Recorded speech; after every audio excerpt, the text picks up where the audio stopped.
passenger saw just another child traveling alone. Flight attendants offered her juice and cookies with patronizing smiles.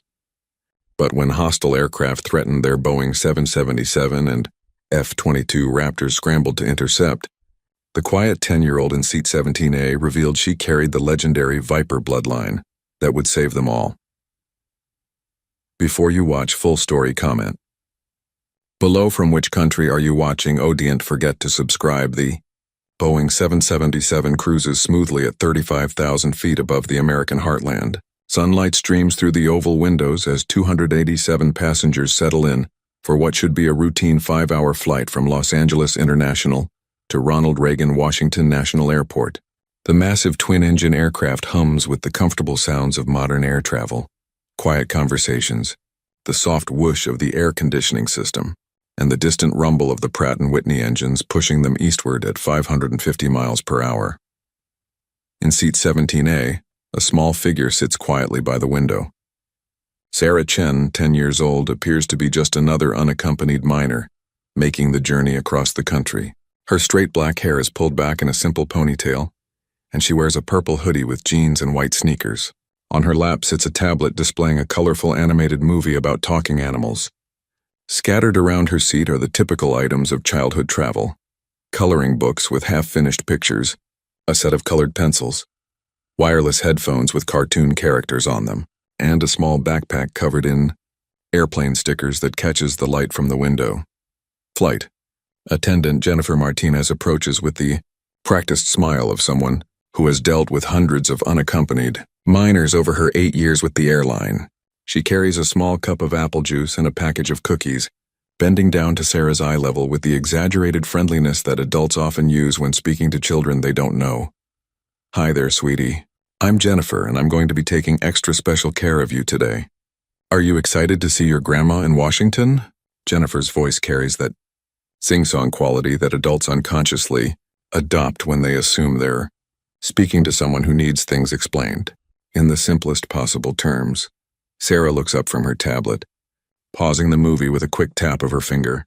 Her dark eyes meet Jennifer's with a maturity that seems slightly out of place on such a young face, though the flight attendant doesn't notice this subtle detail. "Yes, I'm looking forward to seeing her. Thank you for the juice and cookies." Sarah's response is polite and well-mannered, exactly what Jennifer expects from a well-raised child traveling alone. Now remember, if you need anything at all, and I mean anything, you just press this little button right here, okay? Jennifer points to the call button with the same careful emphasis she might use to explain a complex concept to a preschooler. "And if you need to use the bathroom, I'll walk with you so you don't get lost. Sometimes these big airplanes can be confusing for little ones. I understand. Thank you for explaining everything." Sarah's response is exactly what Jennifer hopes to hear from a cooperative young passenger who will follow instructions and not cause any trouble during the long flight. As Jennifer moves down the aisle to check on other passengers, the businessman in seat 17B, Richard Coleman, glances over at Sarah with the indulgent smile that childless adults often wear when observing well-behaved children. He spent the first hour of the flight working on his laptop, reviewing quarterly sales reports, but now he closes the device and turns slightly toward the young girl beside him. "That's a pretty cool tablet you have there. What movie are you watching?" Richard's question comes with the assumption that he's making pleasant small talk with a child who probably enjoys the latest Disney releases and animated adventures designed for her age group. It's about Forest, animals who have to work together to save their home from developers. The animation is really detailed. They must have used some advanced rendering software to create the lighting effects. Sarah's response contains technical vocabulary that surprises Richard, though he assumes she's simply repeating something she heard an adult say about the movie. "Wow, you know some big words. Are you good at school?" Richard continues the conversation with the patronizing tone that adults often use when they encounter children who seem bright but are clearly still just kids who don't understand the complexities of the adult world. "I do okay. I like learning about different things." Sarah turns back to her tablet, seemingly more interested in her movie than in continuing the conversation with the friendly stranger beside her. Behind them, in seat 18C, elderly passenger Dorothy Walsh has been observing the interaction with the warm approval of a grandmother who raised 3 children of her own. She leans forward slightly, her gray hair perfectly styled despite the early morning departure, and taps Richard gently on the shoulder. Isn't she just precious? Traveling all by herself like such a big girl. When I was her age, children never flew anywhere without their parents. Times certainly have changed. Dorothy's voice carries the nostalgic tone of someone who remembers when air travel was a rare luxury rather than a common occurrence. She seems very mature for her age. Richard agrees, though he immediately returns his attention to his laptop, dismissing Sarah as just another well-behaved child who poses no particular interest or challenge to the adult passengers around her. The flight continues smoothly as the massive aircraft maintains its eastward course across the continental United States. In the cockpit, Captain Michael Torres and First Officer Lisa Park monitor their instruments with the relaxed professionalism of aviators who have made this particular route hundreds of times. The weather ahead looks clear. Air traffic control has them on a direct routing that will save 12 minutes of flight time, and all systems are operating within normal parameters. Captain Torres, a 23-year veteran of commercial aviation, stretches in his seat and glances at the fuel flow indicators, the engine temperature gauges, and the navigation display that shows their progress across the digital map of American airspace. At 51 years old, he has logged over 18,000 flight hours without a single major incident, and this Tuesday morning flight appears to be proceeding exactly like the thousands of other routine trips he has commanded. Beautiful day for flying. Torres comments to his first officer as they pass over the Colorado Rockies, the snow-capped peaks visible far below through the crystal-clear air at their cruising altitude. Couldn't ask for better conditions, Park agrees, making a routine entry in the flight log and checking the estimated arrival time in Washington. We might even get there a few minutes early if these tailwinds hold. Up. Neither pilot has any reason to pay particular attention to the passenger manifest or to wonder about the young girl traveling alone in seat 17A, unaccompanied. Minors are routine occurrences on transcontinental flights, and the cabin crew handles all the details of their care and supervision. From the cockpit perspective, Sarah Chen is simply one of 287 souls on board their aircraft, no different from any other passenger in terms of their responsibility to deliver everyone safely to their destination. In the main cabin, lunch service begins as flight attendants move through the aisles with carts loaded with prepackaged meals, drinks, and snacks. The familiar choreography of airline food service plays out as passengers make their selections and settle in for the meal that will help pass the time during the middle portion of their journey. Jennifer stops at Sarah's row with a special tray, designed for unaccompanied minors, a smaller portion with child-friendly options and extra attention to presentation that makes the airline meal seem more appealing to young travelers. I brought you the chicken nuggets with mac and cheese, plus some fruit and a chocolate chip cookie, and here's some milk to go with it. Jennifer sets the tray on Sarah's seatback table with the careful attention of someone who knows that hungry, cranky children can quickly become difficult passengers. This looks very good. Thank you for taking such good care of me. Sarah's gratitude seems genuine and mature, exactly the kind of response that makes flight attendants feel good about their jobs and reinforces their protective instincts toward young passengers traveling without family members. As Sarah eats her lunch, she occasionally glances out the window at the landscape passing below. Her gaze lingers on military installations and airports in a way that might seem curious to an observant adult, but the passengers around her are focused on their own meals, their books, their electronic devices, or their preparations for afternoon naps during the long flight. What none of them realize is that Sarah's seemingly casual observations through the aircraft window reflect a depth of aviation knowledge that would surprise every adult on the flight. Growing up in a family where military aviation excellence spans 4 generations has given her an understanding of aircraft systems, flight operations, and tactical procedures that far exceeds what anyone would expect from a 10-year-old girl traveling alone to visit her grandmother. Her grandfather, Colonel James Viper Chen, earned his legendary call sign during 3 combat tours in Vietnam, where his innovative tactics and fearless leadership saved countless American lives and established new standards for fighter pilot excellence. Her father, Major David Chen, carried on the family tradition as an F-16 pilot, who flew combat missions over Iraq and Afghanistan before transitioning to a test pilot program that pushed the boundaries of modern aviation technology. Her uncle, Lieutenant Colonel Mark Chen, currently serves as an instructor pilot at the Air Force's Elite Weapons School, where he trains the most promising young aviators in advanced combat techniques. The Chen family dinner table conversations don't revolve around typical civilian topics like sports scores or celebrity gossip. Instead, Sarah has grown up hearing detailed discussions about aerodynamics, weapon systems, tactical formations, emergency procedures, and the split-second decision-making that separates competent pilots from truly exceptional ones. She has absorbed this knowledge with the natural curiosity of a bright child. But more importantly, she has inherited the Chen family's instinctive understanding of aviation that seems to flow through their bloodline like a genetic gift, while her fellow passengers see only a well-behaved little girl quietly eating her lunch and watching movies on her tablet. Sarah possesses knowledge that could prove crucial in situations that most adults couldn't even imagine, let alone handle effectively. She knows how to read instrument panels, understand radio communications, recognize different aircraft types by their silhouettes, and think through emergency scenarios with the systematic approach that her family has used to excel in the world's most demanding aviation environments as the Boeing 777 continues its eastward journey. None of the 287 people on board have any reason to suspect that the quiet child in seat 17A might be the most aviation knowledgeable person on the entire aircraft. That knowledge remains hidden beneath her innocent appearance and polite demeanor, like a secret weapon that she doesn't even realize she possesses. The lunch service concludes without incident, and the afternoon portion of the flight begins with the relaxed atmosphere of passengers settling in for the final hours before arrival in Washington. Some people read books or magazines, others work on laptops or sleep, and a few continue conversations with fellow travelers about topics ranging from business deals to family vacations.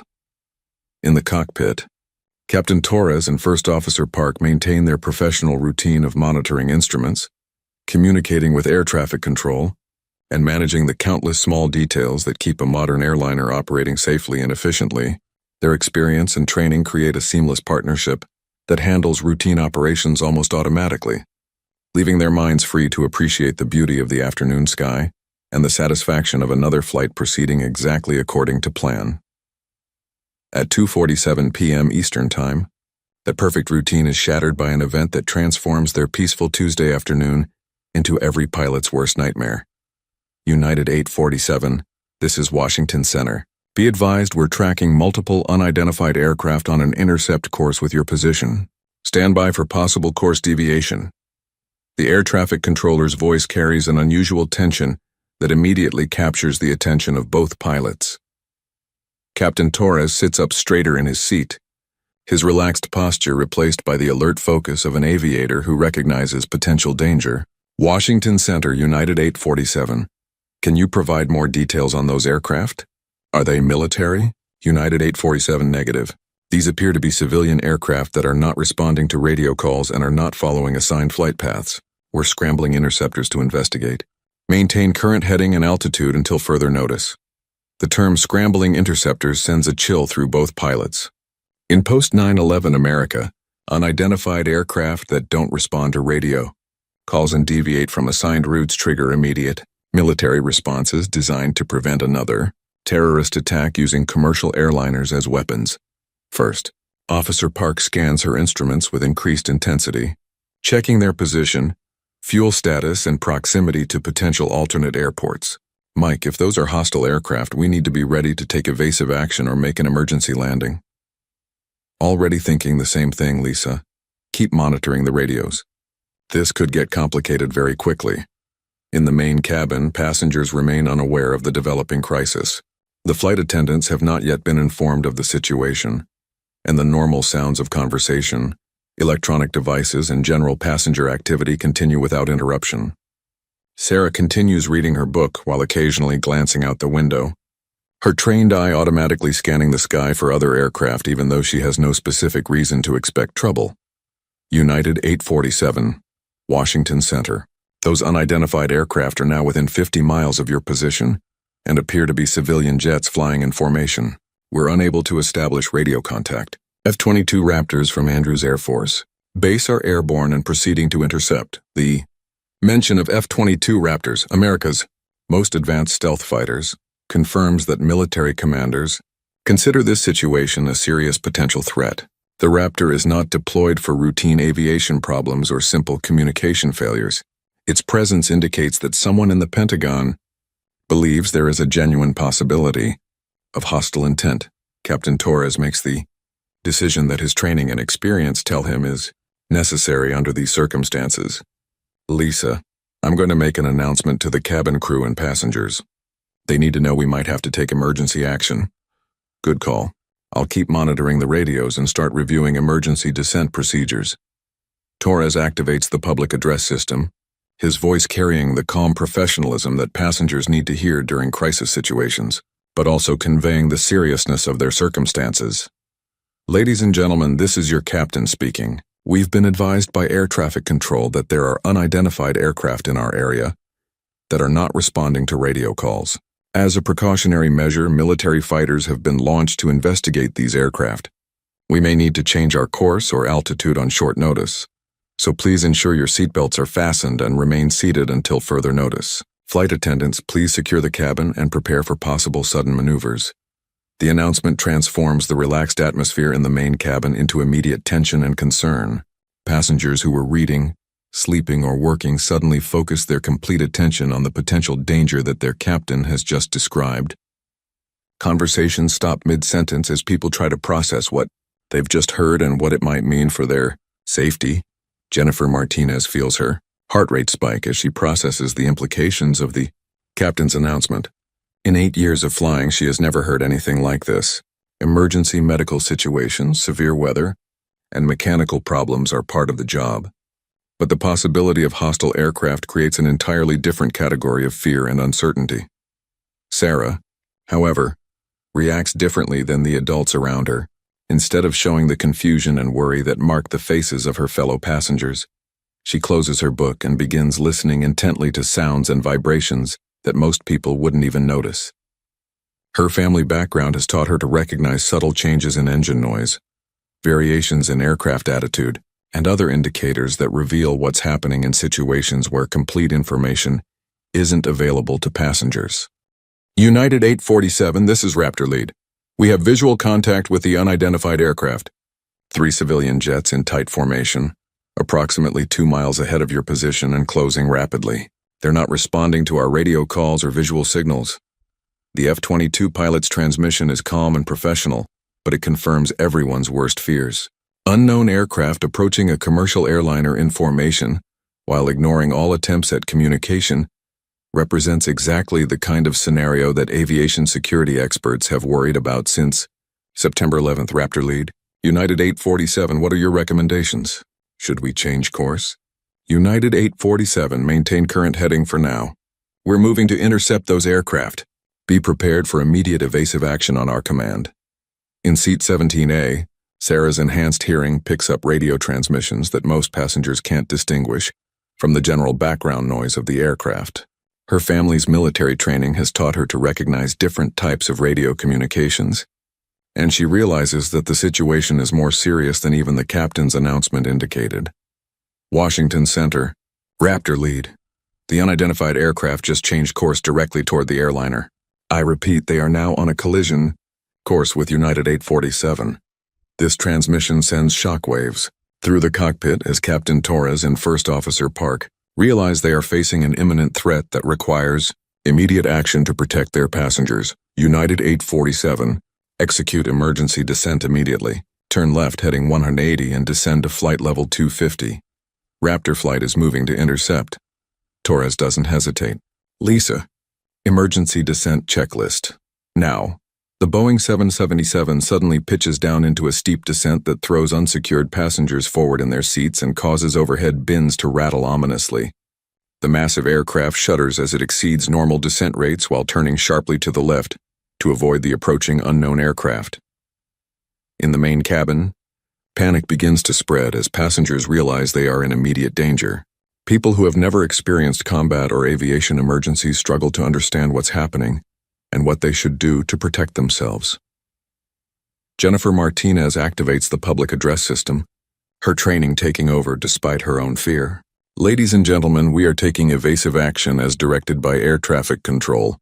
Please ensure your seatbelts are tightly fastened and assume emergency positions. Place your head down and hold onto your ankles. But as she moves through the cabin to help passengers follow emergency procedures, Jennifer notices something extraordinary about the young girl in seat 17A.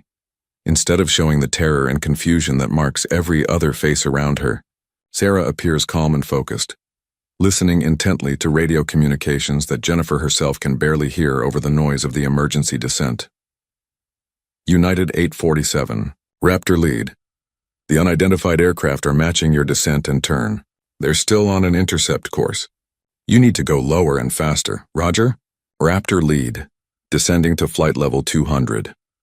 The Boeing 777 enters an even steeper descent that pushes the aircraft's systems and the passenger's endurance to their limits. The structural stresses of the emergency maneuver create groaning sounds from the airframe that terrify people who have never heard an airplane being pushed beyond its normal operational envelope.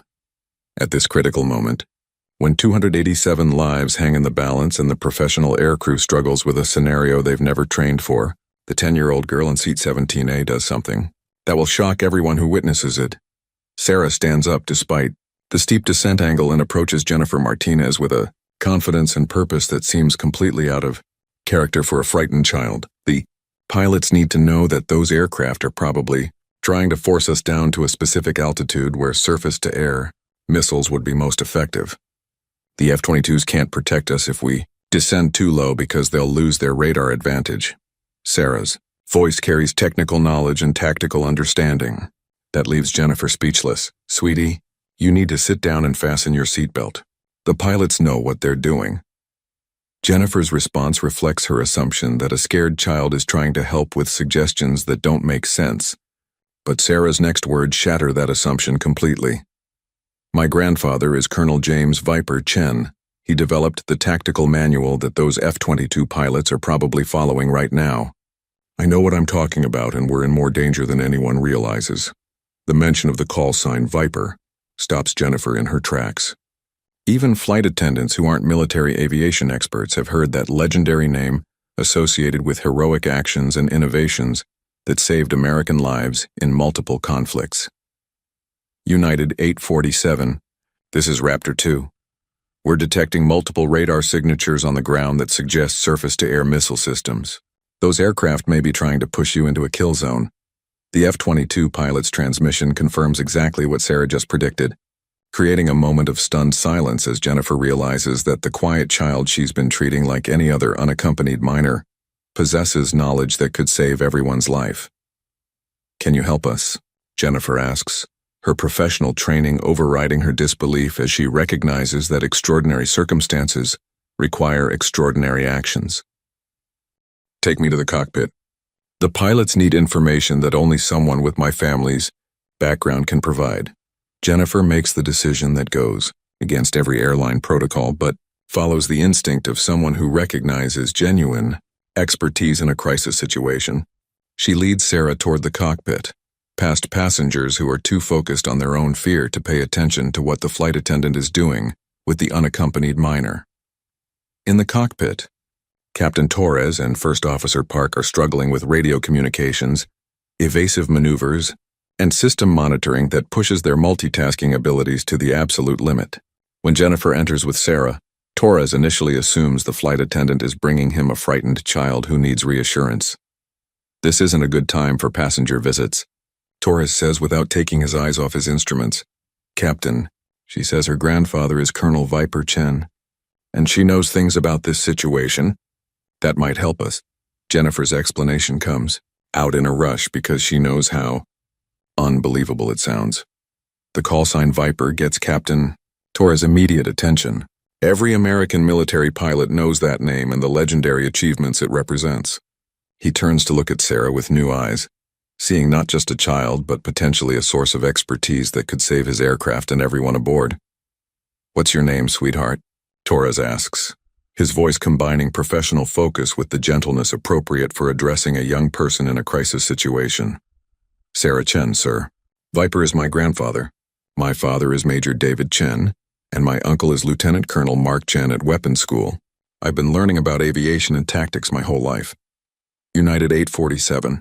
Raptor lead, you need to level off at your current altitude and turn right to heading 090. We're engaging the hostile aircraft now. Sarah listens to the transmission and immediately recognizes a critical problem that the adults haven't identified. Captain, that heading will take us directly over the suspected missile sites. The F-22s are probably trying to draw the hostile aircraft away from us, but they're sending us into a different kind of danger. Torres stares at Sarah with growing amazement as he realizes that her analysis makes perfect tactical sense. What do you recommend? Turn left to heading 270 and maintain your descent to flight level 180. That will keep us away from the ground-based threats while giving the Raptors room to maneuver. Also, increase speed to maximum safe velocity. Time and distance are our best protection right now. United 847, this is Raptor lead.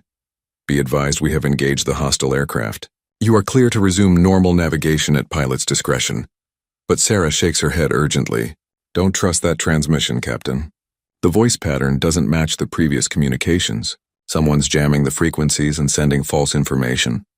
Torres and Park exchange glances as they realize that the young girl beside them is demonstrating situational awareness and technical knowledge that exceeds their own experience with this type of threat scenario.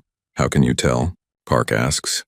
My family taught me to recognize voice stress patterns and radio deception techniques. That wasn't the same pilot who's been talking to us. And the background noise indicates the transmission came from ground level, not from an F-22 at altitude. At that moment, the real Raptor lead comes back on the radio with a transmission that confirms Sarah's analysis. United 847, disregard the previous transmission. That was not from our flight. Hostiles are still active and attempting radio deception. Turn left to heading 270 and continue descent as you see fit. Jesus Christ, Torres whispers as he realizes that Sarah's knowledge just prevented him from flying directly into a trap that could have destroyed his aircraft and killed everyone aboard. United 847, Raptor lead. Can you confirm your passenger manifest includes any family members of Colonel James Chen, callsign Viper? The question comes from the F-22 flight leader, who has apparently been monitoring their radio communications and overheard Sarah's introduction. Torres keys his microphone with growing understanding of just how significant this young passenger might be. Raptor lead. Affirmative. We have Viper's granddaughter aboard. She's been providing tactical advice that has already saved our aircraft. Copy that, United 847. Please be advised that Colonel Chen is a legend in our community. His tactical innovations are still taught at every level of military aviation. If his granddaughter has inherited his knowledge and instincts, you should listen to everything she tells you. The F-22 pilot's words carry a reverence and respect that makes it clear to everyone in the cockpit that Sarah Chen is not just any child, but the descendant of a military aviation icon whose influence extends far beyond what anyone had imagined. Sarah, what should we do next? Torres asks, fully accepting that a 10-year-old girl has become his most valuable advisor in a situation that none of his training prepared him to handle. The hostile aircraft are probably going to try one more intercept attempt before the F-22s can neutralize them. They'll approach from below and behind where our radar coverage is weakest. Tell the Raptors to position themselves for a rear quarter attack while we execute a climbing turn to the right that will mask our signature from ground-based sensors. Raptor lead. United 847. Our tactical advisor recommends you prepare for hostile approach from our 6 o'clock low position while we execute climbing right turn to confuse ground radar. United 847. Your tactical advisor knows her stuff. We're repositioning now. Execute your maneuver on my mark. 3, 2, 1. Mark. The Boeing 777 enters a climbing right turn that showcases Captain Torres's skill as he pushes the commercial airliner through maneuvers it was never designed to perform. The passengers in the main cabin experience G-forces and aircraft attitudes that make them feel like they're on the world's most terrifying roller coaster. But Sarah remains calm and focused in the cockpit, continuing to provide analysis that helps keep everyone alive. Raptor lead. We have missile lock on 2 of the hostile aircraft. Engaging now. The radio transmission is followed by distant explosions that are visible through the cockpit windows as the F-22 Raptors eliminate the aircraft that were trying to destroy the commercial airliner. The sight of those fireballs in the sky serves as a stark reminder of how close 287 innocent people came to losing their lives. United 847, Raptor lead. Hostile aircraft have been neutralized. You are cleared to resume normal navigation to your destination. Outstanding job by your tactical advisor. Please pass along our respect and admiration for the Chen family legacy. As the immediate danger passes and the Boeing 777 returns to normal flight operations, Captain Torres turns to Sarah with an expression that combines gratitude, amazement, and profound respect. Sarah, I need you to know that you saved every life on this airplane today. Your knowledge and quick thinking prevented a disaster that would have been catastrophic. My grandfather always taught me that knowledge is only valuable if you use it to help other people. Sarah replies with the modesty and wisdom that mark her as a true representative of the Chen family traditions. First Officer Park shakes her head in wonderment. I've been flying for 15 years and I've never seen anything like what just happened. How did a 10-year-old girl know more about tactical aviation than two professional airline pilots? Growing up in my family means learning about aviation the way other kids learn about baseball or video games. My grandfather, my father, and my uncle have been teaching me since I could walk. They always said that knowledge might save my life someday, but I never imagined it would save other people's lives too. Jennifer Martinez, who has been listening to the conversation with growing amazement, finally finds her voice. Sarah, I owe you an apology. I treated you like just another child who needed supervision and protection, but you're the one who ended up protecting all of us. You don't need to apologize. You were doing your job and you did it well. When I needed help getting to the cockpit, you trusted me even though it seemed crazy. That took courage too. As the Boeing 777 continues its approach to Washington, D.C., word spreads through the main cabin about what actually happened during the emergency, and how the quiet little girl in seat 17A turned out to be the key to everyone's survival. Passengers who had smiled at her condescendingly or offered her snacks now look at her with awe and respect. Richard Coleman, the businessman who had made small talk about her movie, approaches her seat with obvious embarrassment and genuine gratitude. Sarah, I want to thank you for what you did today. I also want to apologize for talking to you like you were just an ordinary kid. I had no idea who you really were. I am just an ordinary kid in most ways, Sarah replies with a smile. I like movies and books and video games just like other people my age. But my family taught me that we all have special knowledge about something. And when the time comes to use that knowledge to help others, we have to be ready. Dorothy Walsh, the elderly passenger who had commented on how precious Sarah looked, wipes tears from her eyes as she thinks about how wrong her initial impression had been. Dear, your family should be so proud of you. You have wisdom and courage that most adults never develop. They taught me that courage isn't about not being scared. It's about doing what needs to be done even when you are scared. I was terrified during that whole emergency, but I knew I had to help if I could.